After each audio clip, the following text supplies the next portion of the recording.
Hello, my name is Samantha Etienne, and today I will be going over performance management and how the proper implementation can help a company.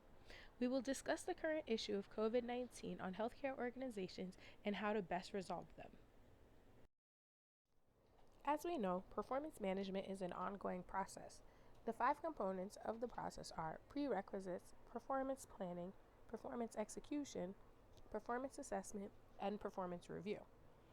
According to Agnes 2019, the components of a performance management system are closely related to each other, and the poor implementation of any of them has a negative impact on the performance management system as a whole.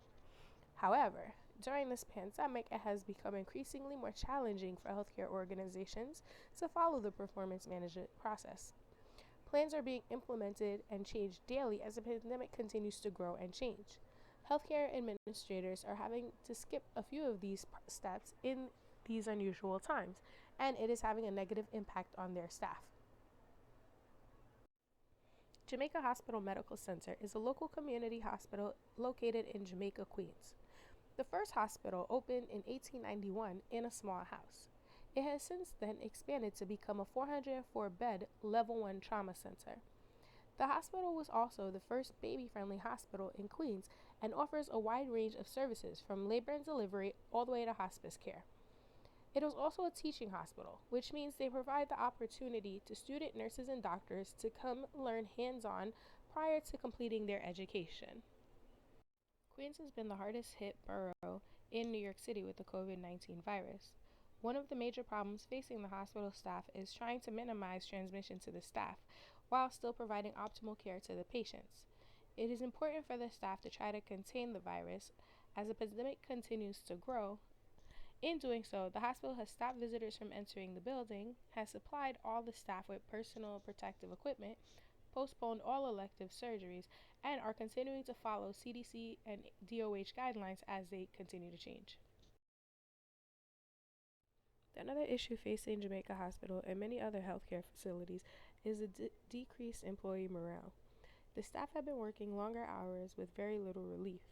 They are coming in direct contact with COVID patients and are having to manage changes as they happen in real time. Nurses and other staff are being redirected to care areas that they have never worked in before. For instance, nurses who have started their careers in labor and delivery are now having to treat elderly men. They are being forced to adjust to the situation, and many of them do not feel comfortable with these adjustments. The issues presented are unfamiliar matters and are very real current issues that are plaguing our healthcare system. It is having a negative impact on our manifest needs. According to Murray, we have primary and secondary needs.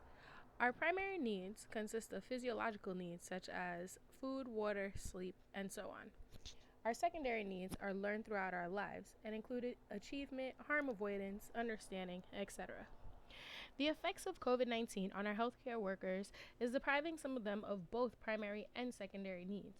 It is important to maintain any positive performance management system possible as the hospital is going to need the continued support of the community and government to satisfy both needs for the workers. This SWOT analysis is based on the organization's current issue. Throughout the pandemic, the hospital and their staff have been overwhelmed. However, the size of the hospital is its greatest strength during this pandemic. It has allowed for them to have more patients than many other Queens hospitals, as well as skilled volunteer nurses and doctors from all over the country. The greatest weakness with COVID 19 on Jamaica Hospital is that the staff are getting sick and calling out, leaving the hospital short of staff. They are limiting their contact with their patients, which is not good for the emotional health of the patient, which can extend their healing time. This is a great opportunity for nurses who do not typically care for critical patients. The nurses are receiving specialized condensed training for caring for critical patients, and this is a new skill the nurses will have gained once this is all over. The threat with this is losing staff to COVID and to other facilities. Some wealthier hospitals are offering higher paid temp positions for nurses, which may cause some of the nurses to go there and fight the pandemic. Being such a large facility means that there is enough room to house hundreds of patients, as well as having enough staff to cover those patients. The problem lies when staff is getting sick or overwhelmed and having to call out. This is making the hospital implement an all hands on deck policy.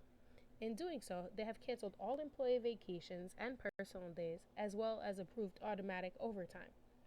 They have also moved around staff to accommodate the influx of patients. It is hard to come up with working solutions to this problem. However, the organization and the community have both tried to put their best feet forward. Many local restaurants have donated food to the organization to help feed and nourish the healthcare workers, as have the NYPD Police Union. The community gets together every day at 7 p.m. to applaud them and other essential workers. This helps to boost the morale. Some additional solutions could be to offer hazard pay to the employees who are risking their own lives and those of their families. Another solution would be to have the hotel accommodations for healthcare workers so they do not have to go home to their families and possibly transmit the virus. Not all healthcare workers would be able to take advantage of that solution, but at least it would be a start. It is important to continue to support our healthcare workers in any possible way possible as they're beginning to feel burnt out. While there is no easy solution to this problem, I do believe that management and other outside sources can contribute to making this pandemic a little more bearable for all healthcare workers. I have included all references for your convenience. Thank you for watching.